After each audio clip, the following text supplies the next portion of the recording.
Hello friends, मैं Kuldeep Kaur. Friends, हमने पिछली वीडियो में किया था कि किस तरह से हमारे पास अगर दो पर्सनैलिटीज़ आ जाती है, पी और P2 आ जाती है, तो हमने कैसे सॉल्व करनी है। उसी चैन को हम आगे लेकर जाएंगे, लेकिन उस चैन को आगे लेके जाने के पहले मैं आपको कुछ एक बात बताऊंगी। फ्रेंड्स, आपको जैसे कि मैंने बता दिया है कि आपको पर्सनैलिटीज आती है। पी का मतलब पर्सनैलिटी है, जो हमें 4 साइज इन पी आती है। मैंने आपको बताया था इन पी जो है वो पर्सनैलिटी है।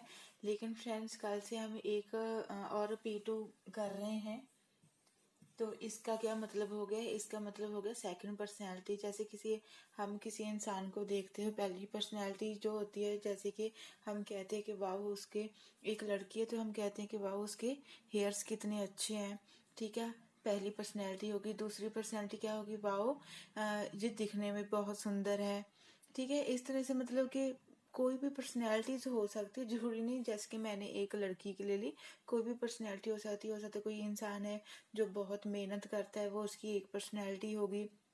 दूसरी पर्सनैलिटी क्या होगी कि वह स्वभाव से बड़ा अच्छा है, तो उसकी सेकंड पर्सनैलिटी होगी। मतलब क्या है कि फ्रेंड्स, कोई भी किसी भी चीज़ की, किसी की भी कोई भी पर्सनैलिटी हो सकती है, तो वही पर्सनैलिटी आगे आगे आगे आगे बढ़ती जाती है। एक से ज़्यादा पर्सनैलिटी से हो सकती है, जो कि मैं आपको बता दिया है, ठीक है जी। थर्ड भी हो सकती है, ठीक है। पता नहीं कितनी होगी, बहुत सारी हो सकती है पर्सनैलिटीज जो हैं, बहुत सारी हो सकती हैं। तो ये था हमारा पर्सनैलिटीज होती क्या है, और P2 P3 जो हम कर रहे हैं उसके बारे में मैंने आपको बता दिया। आगे फ्रेंड्स, हमारा एक टाइटल है बिल्डिंग रफ्तर्स। इसमें हम उसी तरह से इंडेक्स में गए। इंडेक्स में हमने जाकर देखा बिल्डिंग का जो नंबर है वो हमें 3 मेन क्लासेस में मिल रहा है, ठीक है जी। और जो रफ्टर का नंबर है वो हमें एक मेन क्लास में मिला। जब फ्रेंड्स हमें ये बिल्डिंग जो है हमें 3 मेन क्लासेस में मिला है, डी में, एन में और वाई में हमें मिला। मैंने आपको बताया था कि हमने सिर्फ वही लेना है जैसे कि सेंस निकल रही है। एक तो ये बात की थी, और दूसरी बात ये थी कि जिसका एक जो ट्रिक था कि हमें मेन क्लासेस चूज कर लेनी है, कौन सी दो मिल रही हैं। तो हमारे पास जहाँ पर दोनों डी मेन क्लास है आपस में मिल रही हैं, तो हम मेन क्लास डी को ही बनाएंगे, बाकी की जो है उनको हम छोड़ देंगे। हमने फ्रेंड्स लिख लिया है दो मेन क्लासेस, और उसका डी हमारी जो मेन क्लासेस हैं वो डी मेन क्लास बन गई है। उसका फॉर्मूला भी हमने राइट कर लिया है। उसका फॉर्मूला सामने है, P, P2:E और उसकी 2P हो गया। सेम एज हमने डी मेन क्लास वैसी की वैसी ही लिखनी है, क्योंकि मेन क्लास बहुत जरूरी है हमारे लिए लिखना। उसके बाद फ्रेंड्स, अब कल मैंने आपको करवाया था सिंपल पी और P2 वाले। आज एक ही टाइटल में दोनों आ रहे हैं, तो दोनों हम कैसे लिखेंगे? दोनों लिखने के लिए हमने फॉर्मूला देखना है। क्या हमारे पास P है? ऑफ कोर्स हमारे पास P है, ये पढ़ी, सेम सेम हो गया। P की वैल्यू कितनी है हमारे पास? है 3 है। मैंने आपको कहा था कि थोड़ी सी स्पेस छोड़कर 3 है इसकी वैल्यू। उसके बाद अकॉर्डिंग टू फॉर्मूला P2 है, हाँ जी, P2 भी हमारे पास है, ठीक है, कॉमा लगा दिया। और P2 कितना है हमारे पास? 6 2। फ्रेंड्स, आपको यहाँ पे एक बात नहीं समझ आ रही होगी कि जहाँ पर भी P3 लिखा है और वहाँ पर भी P3 लिखा हुआ है, तो हमने एक ही क्यों लगाई, दोनों क्यों नहीं लगाई? क्योंकि फ्रेंड, जब हमने रेक्टर का नंबर देखा तो वो हमें, जब हम कॉलम क्लासिफिकेशन की बुक में मेन क्लास में डी के अंदर गए, तो वहां पर इसी P के नीचे 4 साइज इन P लिखने के बाद एक आया, एक की कुछ बातें आ गई, 2 आ गया, 2 की कुछ बातें आ गई, और उसके बाद 3 आया, ठीक है जी, 3 की बातें आ गई नीचे। तो वहां पर इसी के P3 में हमें क्या नंबर मिला था? बिल्डिंग का, बिल्डिंग का नंबर मिला। जब हम उसे देखते देखते, क्योंकि बिल्डिंग तो हमारे पास मिल गई, ठीक है जी, यहाँ पर भी आपको बिल्डिंग पहले मिलेगी P3 पर। उसके बाद जब आप आगे जाएंगे ना, इसकी 4 साइज इन P2 में, जब आप P2 में जाएंगे तब आपको पता चलेगा कि वहां पर थ्री को मेन हेडिंग बनाया गया होगा। वहां पर ब्लैक ब्लैक अक्षर जो होंगे थोड़े ज्यादा डार्क किए होंगे। बिल्डिंग लिखने के बाद नीचे आओगे तो 6-2 पर आपको रफ्तार का नंबर मिल जाएगा। तो कहने का मतलब ये हो गया कि आपको थ्री में ही आपको थ्री जो है उसको जब उन्होंने एक टाइटल बना दिया और उसी के नीचे 6-2 पर आपको दूसरा वर्ड भी मिल जाएगा। तो इस तरह से हमारा जो आंसर है वो आंसर हमारा ये वाला बन जाएगा D3,6-2।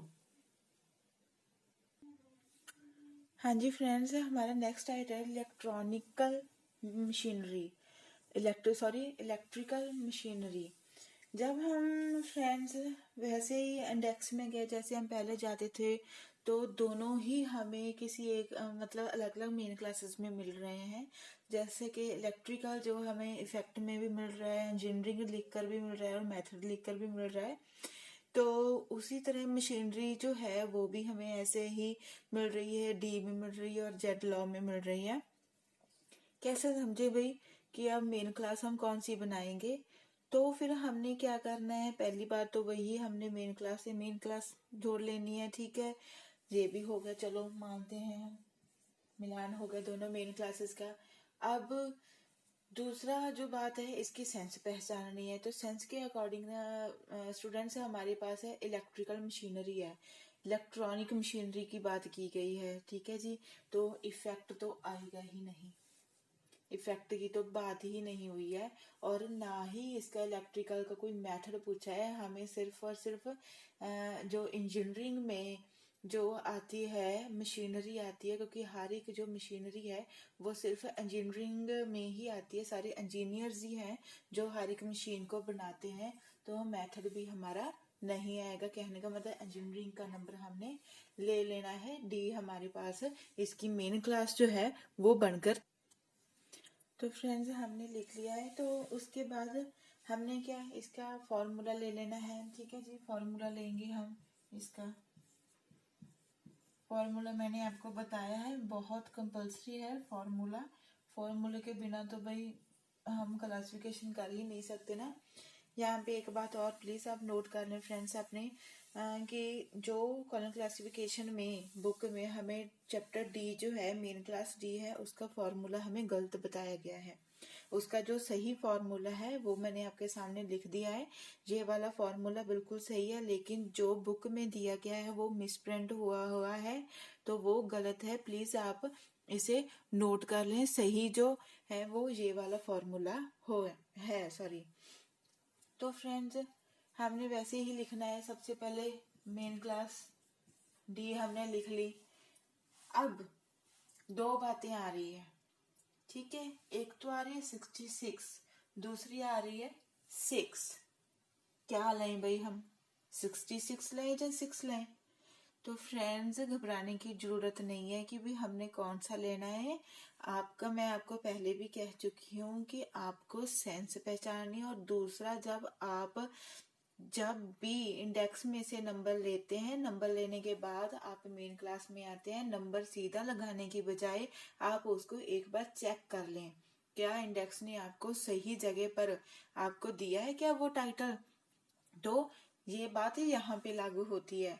आप देखोगे कि जब हम मेन क्लास में गए तो मेन क्लास में जाने के बाद पेज नंबर जो है हमारा, पेज नंबर 2.41, जब ये मेन क्लास डी की है, जब आप वहां पर गए तो आपने देखा कि 6 नंबर पर हमें मैकेनिकल इंजीनियरिंग मिल रही है, मैकेनिकल इंजीनियरिंग मिल रही है। तो आसान सी बात है, इलेक्ट्रिकल मशीनरी की बात हो रही है तो भाई वो मैकेनिकल इंजीनियरिंग में ही तो होगा। मशीन जो है मैकेनिकल ही बनाएंगे, मैकेनिक्स बनाएंगे, मैकेनिकल में होगा। तो 6 नंबर हमारा किसका आ गया, जो मशीनरी का नंबर हमें दिया गया है P6, वो किसका आ गया हमारे पास, मैकेनिकल इंजीनियरिंग का नंबर आ गया है फ्रेंड्स। उसके बाद आप देखोगे 6 लिखने के बाद नीचे स्टार्ट होता है 6 to 1। इस तरह से इस लड़ी को आगे आगे आप लेकर जाएंगे तो 64 आ जाएगा, 65, 66 आ जाएगा। और वहां पर देखो 66 जो नंबर है वो इलेक्ट्रिकल का नंबर है फ्रेंड्स, इलेक्ट्रिकल का, जो आपको बिल्कुल सही दे रहा है कॉलन क्लासिफिकेशन का इंडेक्स। तो आपने क्या करना है, ये वाला नंबर जो है आप ले लेना है और आपको समझ आ जाएगा कि 66 है जहाँ पे। चलो जी, हमें 66 नंबर तो मिल गया फाइनल, ये बात तो ठीक है जी।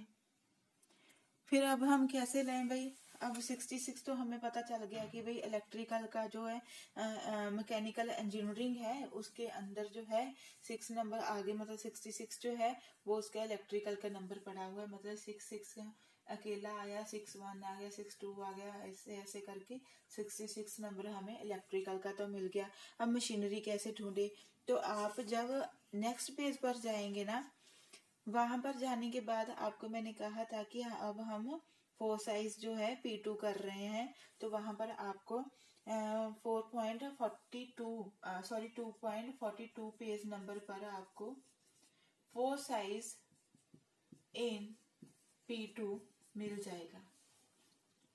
ठीक है, वहां पर जाके आपने क्या देखना है, आपने वहां पर फिर से वही 6 नंबर जो है वो देखना है, क्योंकि हमें वहां पे उन्होंने लिखा हुआ है जैसे कि सिंपल पी जो है वहां पे हमें 6 नंबर में 66 मिला था, वैसे ही हमें P2 में जाकर 6 नंबर में जाके आगे आपको 6 नंबर पर आपको मशीनरी जो है उसका नंबर मिल जाएगा। कोई कंफ्यूज होने की वाली बात तो नहीं है फ्रेंड्स, ये बिल्कुल भी आपको बस इतना याद रखना है कि जिस तरह से हम एक बात याद रखते हैं कि जैसे हमारी फैमिलीज है, हमारी फैमिलीज में हमारी मॉम है, पापा है, ठीक है जी, दादू है, दादी है, तो हम उन्हीं के नाम से ही पहचाने जाते हैं। जब भी हम अपना रेफरेंस देते हैं कहीं पर तो उनका नाम पहले आ जाता है। उसी तरह से हमने जब बात करने लगे, इलेक्ट्रिकल मशीनरी की बात करने लगे, तो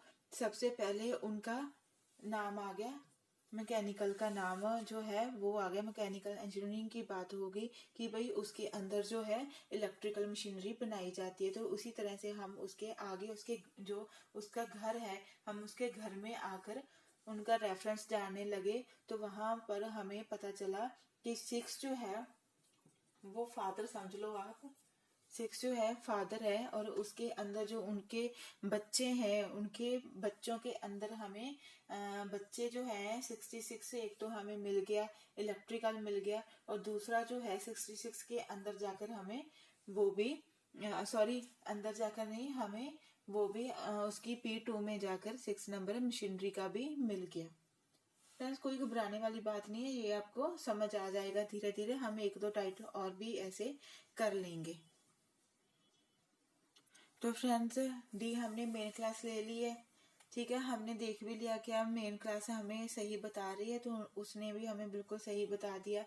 डी हमने ले लिया है, क्या हमारे पास पी है, ऑफ कोर्स हमारे पास पी है ये वाली, क्योंकि ये वाला जो 6 है ना, ये यही वाला 6 है, इन दोनों को मिलाकर 66 बना दिया गया।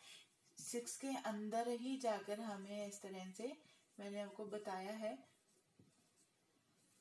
66 हमें मिल गया था, तो इन्होंने ज्वाइंट कर लिख दिया, तो हमारे पास है 6 की वैल्यू सॉरी पी की वैल्यू 66 है। और P2 क्या हमारे पास कॉमा लगा है, यस, फॉर्मूला में हमें कॉमा लगा कर दिया है, तो हम कॉमा लगा लेंगे। P2 की वैल्यू कितनी है, हमारे पास 6 है, तो हमारा ये आंसर आ गया।